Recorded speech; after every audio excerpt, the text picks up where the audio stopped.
ভাইয়া, হ্যালো। কি করেন? পড়াশোনা। পড়াশোনা কিসে পড়ছেন? এসএসসি দিছি এবারে। ও, তার মানে তো আপনার গত পরশুদিন রেজাল্ট দিছে। জি। পয়েন্ট কি পাইছেন?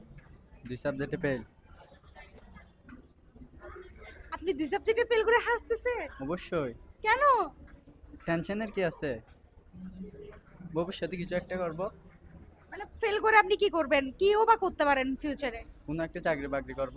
তারপর তারপর কি করব? বিয়ে শাদী করব, বউ বাচ্চা নিয়ে থাকবো।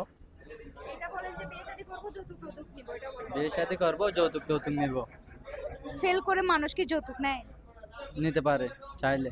কারণ আপনি এটা বলেন যে কারণ আমি তো জব করতে পারবো না, ফেল করে তো যৌতুক দিয়ে সংসার চালাতে হবে। কারণ আমি তো জব করতে পারবো না, যৌতুক দিয়ে সংসার চালাতে হবে। আচ্ছা আচ্ছা, আপনি আপনার গার্লফ্রেন্ড কি যৌতুক দিবে আপনাকে?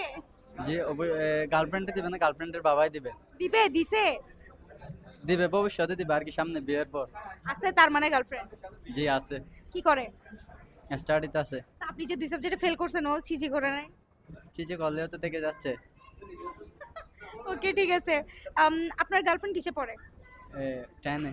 ক্লাস 10 এ? জি। তো ছোট মেয়ে। ছোট না, বড় হইছে। আচ্ছা, যাই হোক। ও আপনাকে বলছে কি কি যৌতুক দিবে সেটা? না, এখনো জিজ্ঞেস করি নাই, জিজ্ঞেস করে জানতে হবে আর কি। মানে এই ভিডিও দেখার পরও সে আপনার সাথে থাকবে? অবশ্যই থাকবে। শিওর? কেমনে দিচ্ছেন? বলেন যে ফেল করার পরে আছে, আর কেমনে কেমনে থাকবে? ফেল করার পরে আছে, আর কেন থাকবে না? ঠিক আছে, থ্যাংক ইউ ভাইয়া।